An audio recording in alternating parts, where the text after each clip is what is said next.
जोडून आधार उत्तम व्यवहारे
जोडून या धन उत्तम व्यवहारे, जोडून या धन उत्तम व्यवहारे, उदास विचारे वेज करी, उत्तमची गती तो एका पावेला, उत्तम भोगिल जीवखानी, परोपकारी नेने परनिंदा, परोपकारी नेने परनिंदा, पर स्त्रिया सदा बहिणी माया, भूत दया गाई पशुचे पालन, भूत दया गाई पशुचे पालन, तान्हेल जीवन वना माझी, शांती रूपी नभे गवण्याचा वाईट, शांती रूपी नभे गवण्याचा वाईट, वाढवी महत्व वडिलांचे, उत्तमची गती तो एक पाविल, उत्तम भोगिल जीवखानी, तुका म्हणे हेची आश्रमाचे फळ,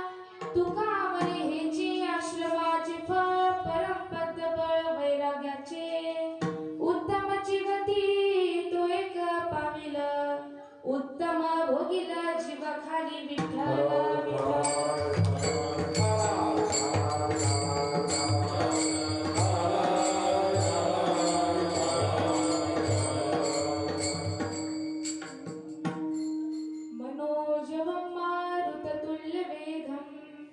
जितेन्द्रियं बुद्धिमता वरिष्ठं, वातात्मजं वानरयुद्धमुख्यं, श्रीरामदूतं शरणं प्रपद्ये, महायोगपीठे तटे भीमरथ्यं, वरं पुण्डलीकाय धातुं मुनीन्द्रे, समागत्य तिष्ठं तमानन्दकन्दं, परब्रह्मलिङ्गं भजे पाण्डुरङ्गं. पांडुरंगा करुण प्रथम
कृष्णाय वयं नुमः यं प्रव्रजन्तमनुपेतमपेतकृत्यं द्वैपायनो विरहकातराजुहाव पुत्रेति तन्मयतया तरोभिनेदोस्तं सर्वभूतहृदयं मुनिमानतोऽस्मि मुखं करोति वाचालं पङ्गुं लङ्घयते गिरिं यत्कृपातमहं वन्दे परमानन्दमाधवम् ॐ नमो जी आध्या वेद प्रतिपाद्या जे वस्वसंवेद्या आत्मरूपा देवा तुझी गणेशु सकळार्थमती प्रकाशु मने निवृत्ती दासु अवधारी जोजी आता भिनव वाग्विलासिनी जे चातुर्यार्थ कला कामिनी ते शारदा विश्वमोहिनी नमिनी मिया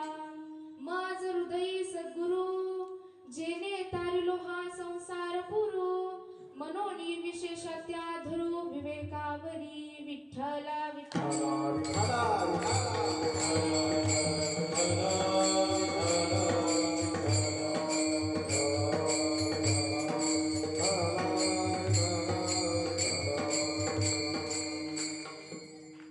प्रस्तुत प्राप्त प्रसंगी कीर्तन रूपी सेवेसाठी निवडलेला अभंग विठ्ठला विठ्ठला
प्रस्तुत प्राप्त प्रसंगी कीर्तन रूपी सेवेसाठी निवडलेला अभंग कर्तुम कर्तुम मान्यता कर्तुम ज्यांची शक्ती आहे वैराग्याचे मूर्तिमंत पुतळे ज्यांनी आपल्या जडा जीवाचा उद्धार करण्यासाठी या मृत्यू लोकावरती जन्म घेतला आणि या मृत्यू लोकाच्या नियमाचे उल्लंघन करून सदेह वैकुंठला जाणारे मानवता लीनता विश्वसंत जगद्गुरु तुकोबराय यांचा हा 6 चरणातील अभंग असून उपदेशपर प्रकरणातील अभंग आज आपण सेवेकरता निवडलेला आहे विठ्ठला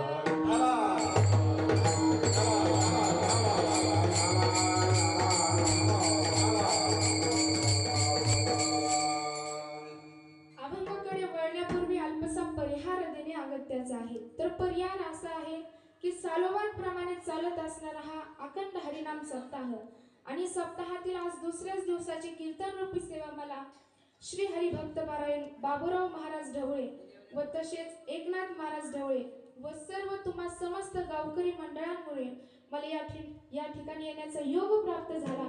मी सर्वांच्या चरणी नतमस्तक होते व तसेच आपल्या कीर्तनासाठी आज उपस्थित असलेले मृदंगावर ज्यांची थाप आहे असे ठोंबरे महाराज असतील, गायनाचार्य शिवाजी महाराज, परत मौली महाराज, पांडुरंग महाराज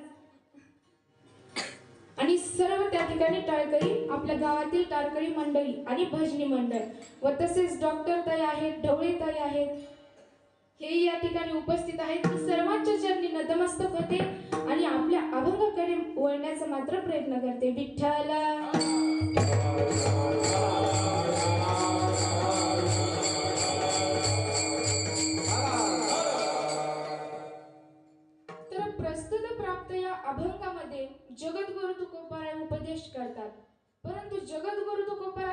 उपदेश कोणाला करतात तर तुकोबराय हा उपदेश ज्यांनी गृहस्थ आश्रमामध्ये पदार्पण केलेला आहे त्यांच्याकरिता हा उपदेश करतात. बरं, उपदेश कोणी करावा आणि कोणाला, हे का नाही? उपदेश कोणी करावा आणि कोणाला?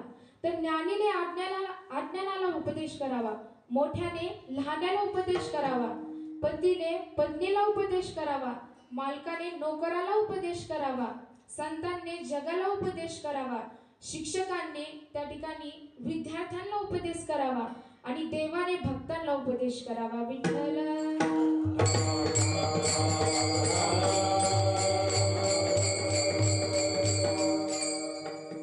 आणि या अभंगामध्ये जगद्गुरु तुकोबराय ज्यांनी गृहस्थ आश्रमामध्ये पदार्पण केलेला आहे त्यांच्याकरिता उपदेश करतात. काय म्हणतात जगद्गुरु तुकोबराय?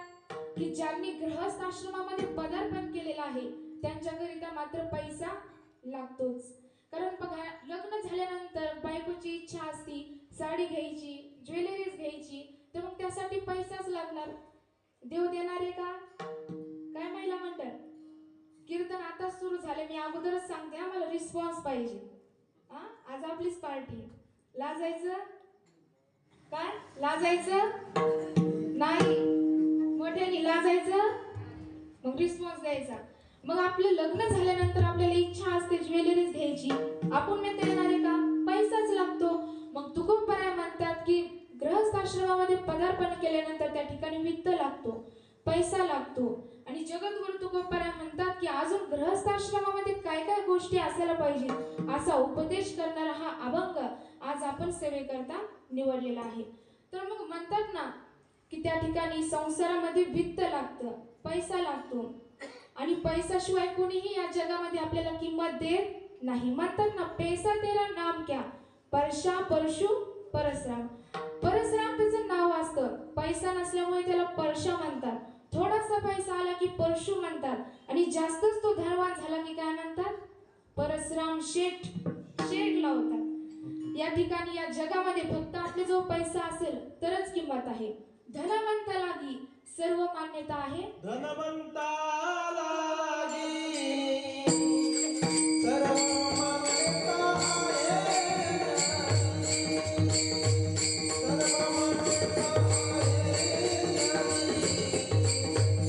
सर्व मान्यता आहे.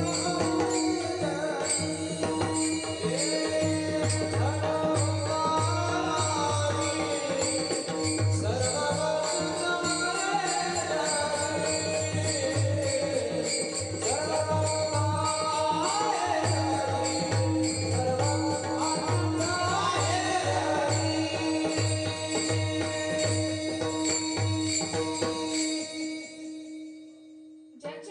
ज्याच्याकडे त्या ठिकाणी पैसा आहे त्याला जगामध्ये किंमत आहे.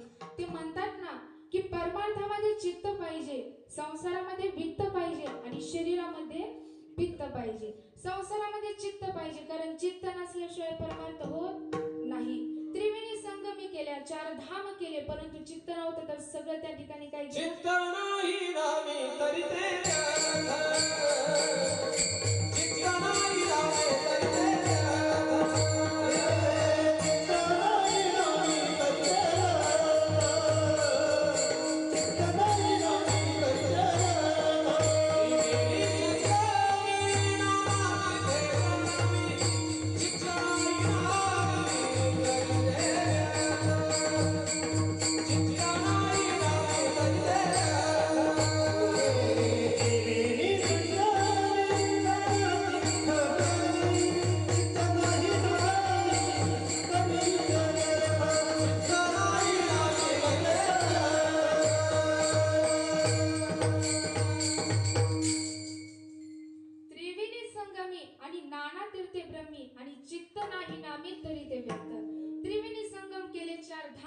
परंतु चित्त नव्हतं तर ते सगळं काय गेलं?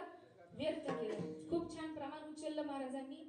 आणि त्या ठिकाणी परमार्थामध्ये चित्त पाहिजे महाराज. कारण बघा, एक गृहस्थी होता बरं का, नुसतंच देवासमोर शरीर मांडून काय उपयोग नाही. मन पाहिजे, चित्त पाहिजे आणि भाव आणि श्रद्धा पाहिजे. आणि एक गृहस्थी होता, पंढरपूरला त्या ठिकाणी वारी करण्याकरिता गेला वारी करण्याकरिता गेला, परंतु प्रत्येक मुक्कामावर घरी फोन लावून विचारतो, का ग सगळं बरं आहे का? ती म्हणती, हो सगळं बरं आहे. हा एकादशी दिवशी त्या ठिकाणी पंढरपूरला गेला आणि घरी फोन लावला सकाळीच. म्हटलं, का ग सगळं घरचं बरं आहे का? ती म्हणाली, सगळं बरं आहे, पण आता ती थकली बिचारी, म्हटली मजाच घेते. आणि ती म्हणली, सगळं ठीक आहे, पण तो म्हणाला, पण काय झालं? ती म्हणाली, आपली जी बांडी कुत्री होती ती कुत्री मेली. तो म्हणाला, कस काय मेली? तर मग ती म्हणाली, आपल्या वगारूचं हाडू त्या कुत्रीच्या तोंडामध्ये अडकलं आणि ती कुत्री मेली. मग तो म्हणाला, वगारू मेलं का? वगारू कस काय मेलं? तर ती म्हणाली की म्हैस मेली म्हणून वगारूही मेलं. मग तो म्हणाला, म्हैस पण मेली का? म्हैस कस काय मेली? ती म्हणाली, म्हैसीला चारण्याकरिताच कोणी नव्हतं म्हणून म्हैस मेली. तो म्हणाला, मग म्हातारं मेलं का? म्हातारं कस काय मेलं? तर ती म्हणाली, म्हातारी गेल्यापासून म्हाताऱ्याचं मनच लागत नव्हतं म्हणून म्हातारही गेलं. मग तो म्हणाला, म्हातारी गेली का? म्हातारी कस काय गेली? तर ती म्हणाली, नातवाची हाय खाल्ली आणि म्हातारी गेली. मग तो म्हणाला, माझा मुलगाही गेला का? ती म्हणाली, हो मुलगाही गेला. म्हणला, मुलगा कस काय गेला? तर ती म्हणाली, बिना आईचा मुलगा किती दिवस जगू शकतो? मग तो म्हणाला, तू पण गेली काय? मग ती म्हणती मेल्या, तुला काय माझं भित्ताड बोलतंय का? आता तू काय कर, स्नान कर, प्रदक्षिणा घाल आणि काला घेऊनच काय कर, वापस ये. विठ्ठल.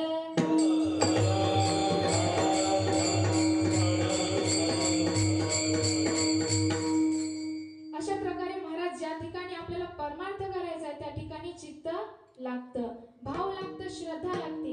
आता श्रद्धा म्हटल्यानंतर जगद्गुरु तुकोबराय ज्ञानोबराय सांगतात की सगळं जग हे कसं आहे, श्रद्धेने भरलेलं आहे. ऐसे नेहा सकळो जगदंबरू निखेळू श्रद्धेचा केवलू ओतलासे. त्या ठिकाणी श्रद्धा सांगितलेली आहे. सर्व जग हे श्रद्धेने भरलेलं आहे. भगवान श्री कृष्ण परमात्मा सुद्धा सांगतात, सत्वानुरूप सर्वस्य श्रद्धा भवति भारत श्रद्धामयोऽयं पुरुषो यो यच्छ्रद्धसेव सः. त्रिविधा भवति श्रद्धा देहिनां स्वभावजः सात्विकी राजसी चैव तामसी चित्तां शृणु. भगवान श्री कृष्ण गीतेमध्ये सांगतात की 3 प्रकारच्या श्रद्धा आहेत. सात्विक श्रद्धा, राजस श्रद्धा आणि तामस श्रद्धा. सात्विक श्रद्धा ही देवांच्या ठिकाणी असते, राजस श्रद्धा राक्षसांच्या ठिकाणी आणि तामस श्रद्धा ही भूत प्रेतांच्या ठिकाणी असते. मुलगी द्यायची झालं तर व्यवहारामध्ये झालं तर काय लागतो, विश्वास लागतो, श्रद्धा लावतो. म्हणून या ठिकाणी परमार्थ करत असताना भाव मात्र लागतो, पैशाची गरज नाही. अनेक जण म्हणतात की आम्ही अनेक प्रकारच्या साधना केल्या परंतु आम्हाला देवाची प्राप्तीच होत नाही. कशी होईल देवाची प्राप्ती? संत तुकडोजी महाराज म्हणतात की जवळ भावच नाही, पैशाने देव भेटत नसतो. मने नाही भाव, मनी नाही भाव मने देव मले पाव. मनी नाही भाव मने देव मला पाव. देव आशाला भेटायचा नाही रे. देव काय बाजारचा भाजीपाला नाही. देव काय बाजारचा भाजीपाला नाही. देव काय बाजारचा भाजीपाला नाही. मनी नाही भाव देव मला पाव. मनी नाही भाव मने देव मला पाव. देव आशाला भेटायचा नाही रे. देव काय बाजारचा भाजीपाला नाही. देव काय बाजारचा भाजीपाला नाही रे. देव बाजारचा भाजीपाला नाही रे. संत तुकडोजी महाराज म्हणतात की मने नाही भाव आणि मने देवा मला पाव. जवळ भावच नाही आणि देवाला म्हणतात की मला पाव. देव काय बाजारचा भाजीपाला आहे का? पैसे दिले आणि विकत घेतलं, त्यासाठी फक्त काय लागतो, भावच लागतो. भावाने आपल्याला देवाला वश करता येत असतं.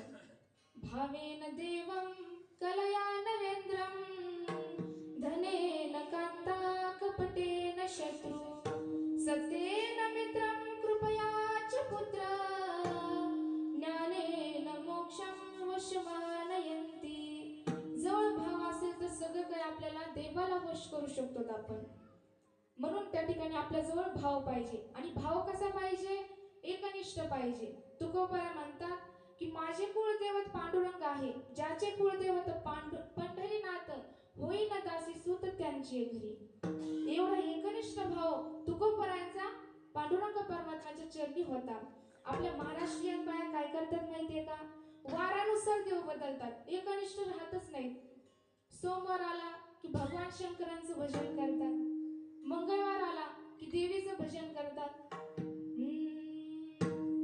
आई भवानी तुझ्या कृपेने ताडसी भक्ताला, आगाल महिमा तुझी माऊली पाय संकटाला.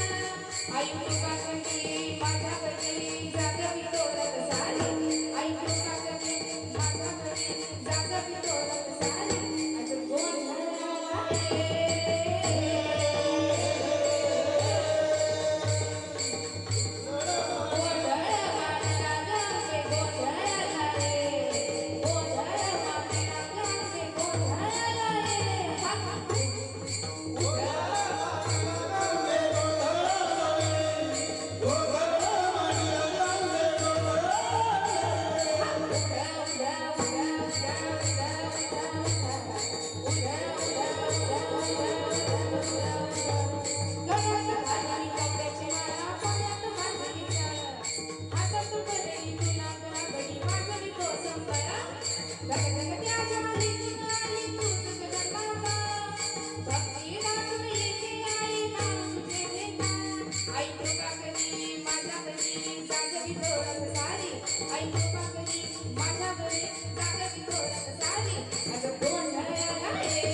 जातात, विठ्ठलांचं नामस्मरण करतात. आणि गुरुवार आला की कोणाकडे? दत्तात्रयांकडे, ज्ञानोबरायांकडे जातात. आणि परत त्या ठिकाणी शुक्रवार येतो. योगायोगाने आजही शुक्रवार आहे. आणि शुक्रवार आला की परत देवीचं ध्यान करतात. चांदन चांदन झाली रात, चांदन चांदन झाली रात, एक फिरेची पाहत होते बाळा, एक फिरेची पाहत होते बाळा.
महाराष्ट्रातले बाया असतात बरं का, वारानुसार देव बदलतात.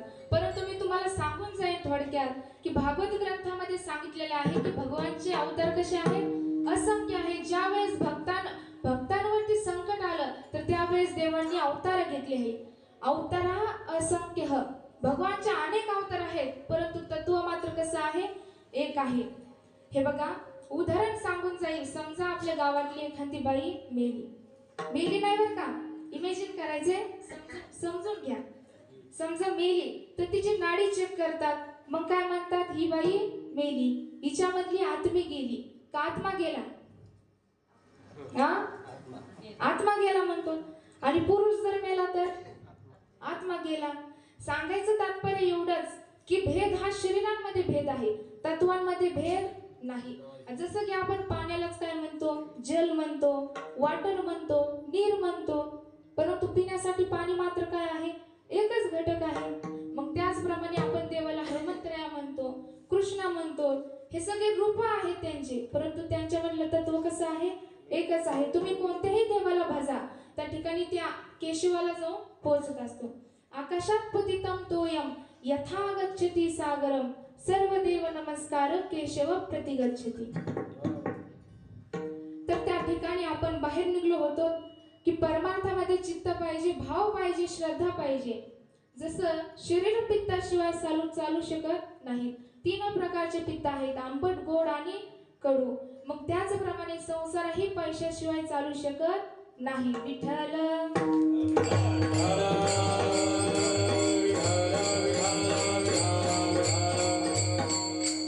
मग जगद्गुरु तुकोबराय म्हणतात की तुम्ही काय करा, पैसा कमवा. गृहस्थ आश्रमामध्ये पदार्पण केल्यानंतर पैसा कमवा. परंतु तो पैसा कसा कमवा, तर 3 मार्ग सांगितलेले आहेत पैसा कमवायचे. पहिला म्हणजे उत्तम मार्ग, दुसरा म्हणजे कनिष्ठ मार्ग आणि तिसरा म्हणजे मध्यम मार्ग.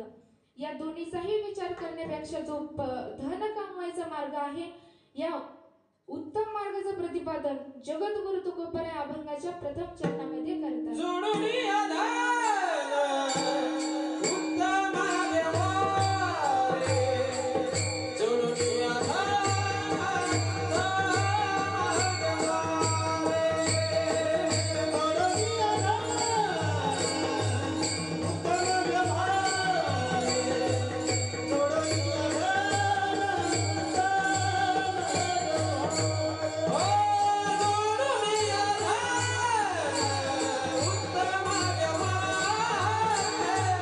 जोडूनी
कसं कमवा? उत्तम मार्गाने कमवा. चोरी लुबाडून वगैरे धन कमवू नका. जोडून या धन उत्तम व्यवहारे. आणि अजून काय काय आपल्या गृहस्थ आश्रमामध्ये उत्तम असायला पाहिजे, तर त्या ठिकाणी सुभाषितकाराने सांगितलेलं आहे की सानंदम सदनम सुताश्च सुधियः कांता मृदु भाषिणी सन्मित्रम सदनम स्वयोषितिरतिश्चाज्ञा परासेवकः अतिथ्यम शिव पूजनम प्रतिदिनम मिष्टान्नम पानम गृहे साधो संगे उपासते हि सततम धन्यो गृहस्थाश्रमः. सानंदम सदनम म्हणजे त्या ठिकाणी आपलं घर कसं पाहिजे, तर सुंदर पाहिजे, पुत्र बुद्धिमान पाहिजे, मधुर बोलणारी बायको पाहिजे. कर्कशा बायको नको.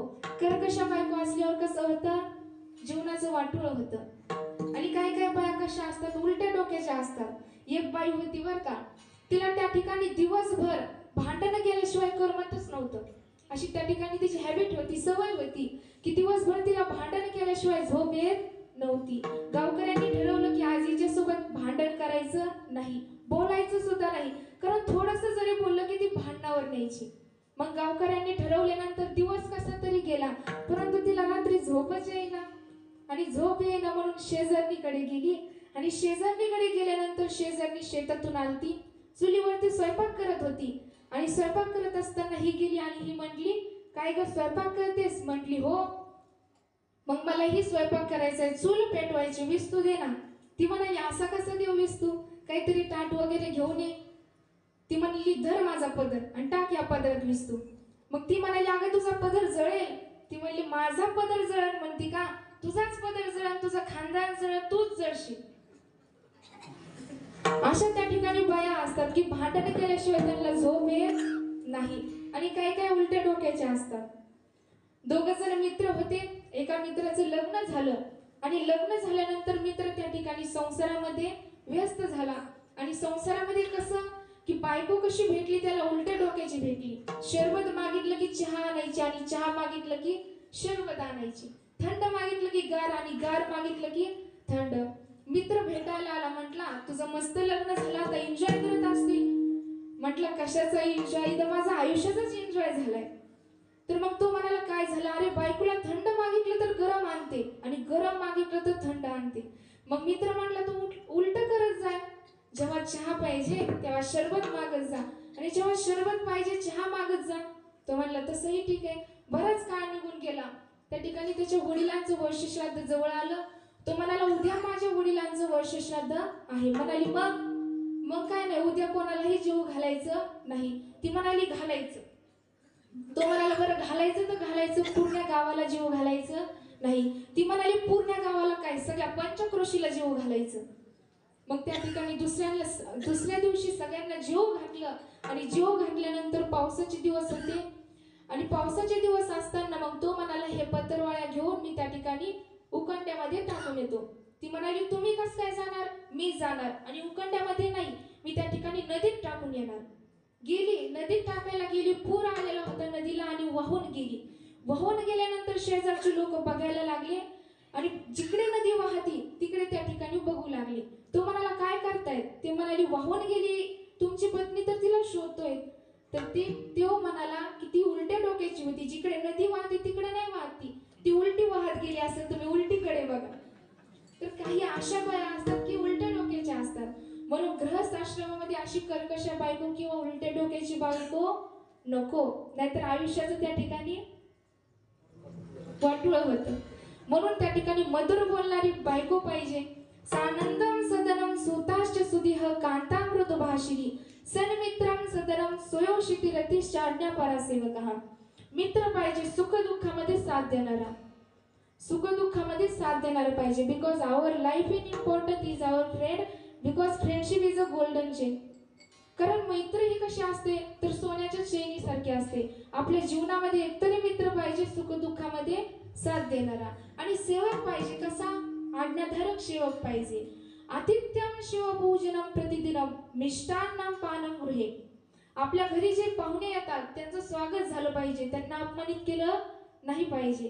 आणि आपल्या घरामध्ये रोज देवपूजा झाली पाहिजे.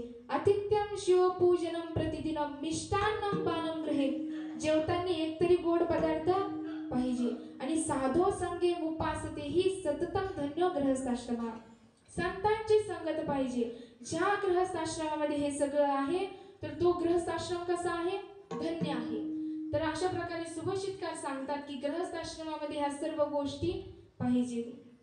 जोडून या धन उत्तम व्यवहारे आणि उदास विचारे वेच करी.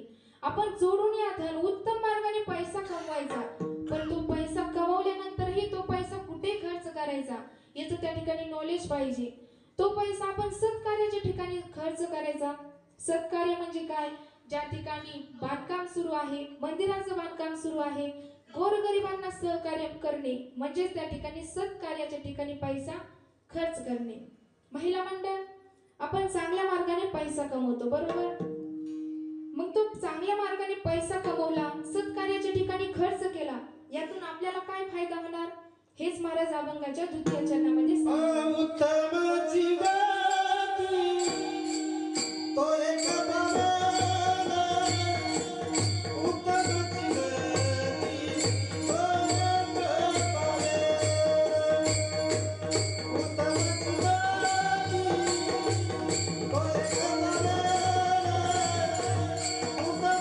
उत्तमाची गती तो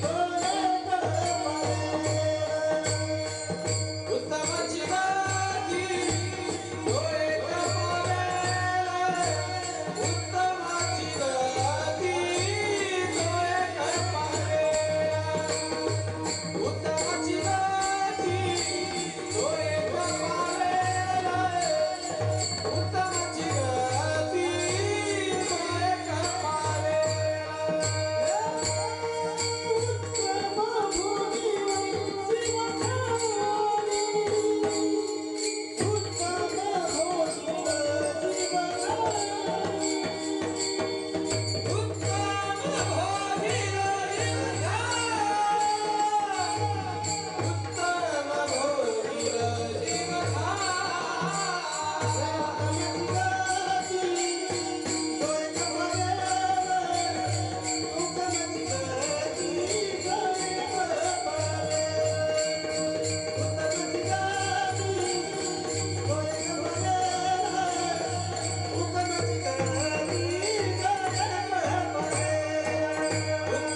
उत्तमाची गती डोळे कमावेला, उत्तमाची गती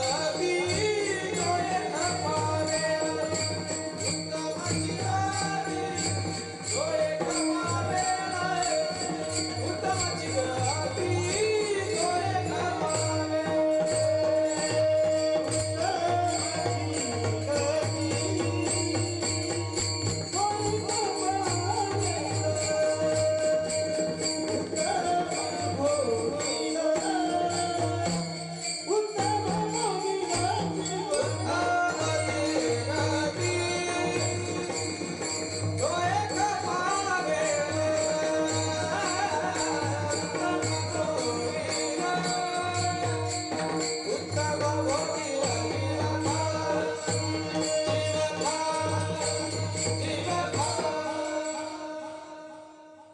उत्तमाची गती तो एक पावेला, उत्तमाची गती तो एक पावेला, उत्तम भोगील जीवखानी. मग तो पैसा कमवून आपण सत्कार्याच्या ठिकाणी खर्च केल्यानंतर आपल्याला उत्तम योनी त्या ठिकाणी प्राप्त होते. 4 प्रकारच्या योन्या आहेत. अंडज, उद्भिद, स्वदेश आणि जारज. कोणत्याही योनीत गेलो तर आपल्याला त्या ठिकाणी चांगली जागा मिळते. समजा कुत्र्याच्या योनीत गेलो तर गावातील कुत्र होत नाही, तर मोठ्या बिल्डरचं कुत्र होतो. त्याला सांभाळायला 4 माणसं वेगळेच, फिरायला वगैरे वगैरे वेगळंच, खायला वगैरे वगैरे वेगळंच. आपण माणूस असून आपली एवढी आईस होत नाही तेवढी त्या कुत्र्याची होते. एवढी त्या ठिकाणी आईस असते. आणि जर कठाळ्याच्या जरी योनीत गेलो तर आपल्याला उत्तमच त्या ठिकाणी योनी प्राप्त होते. कसं? कठाळ्याला काही कामच नसतं, तो नुसतं जिकून तिकडे चक्रा मारत राहतो. कसं? इकून तिकडे मारी ती चक्रा, चक्कर न करा शांत, शांतबाई नाही. आणि तुम्ही म्हणता या मुलीने कीर्तनामध्ये गाणं आणलं, तर हे त्या ठिकाणी काय आहे? मनोरंजनामधून प्रबोधन आहे बरं का. मग त्या कठ्याला काही कामच नसतं, नुसतं इकून तिकडे त्या ठिकाणी फिरत असतो. म्हणजे कोणत्याही योनीत जर आपण गेलो तर आपल्याला त्या ठिकाणी चांगली गती प्राप्त होते, चांगली योनी प्राप्त होते. आणि उत्तम गतीला जाण्याचे महाराजांनी 2 मार्ग सांगितले. भक्तांची संगत आणि मुखाने नामस्मरण. मग सगळ्यांनी आता टाळ्या वाजवायच्या. रगीचे हात बाहेर काढा. हात बाहेर. केव्हाची बघते, आता काढताल मग काढताल. आज थंडी कमी आहे माहिती तुम्हाला. आपला सप्ताह सुरू झाल्यापासून थंडी कमी झाली आणि आपला सप्ताह ज्यावेळी संपतो परत थंडी येते. हे या ठिकाणी या गावाचं वैशिष्ट्य आहे. मग आता सगळ्यांनी हात बाहेर काढले का? भजन घे.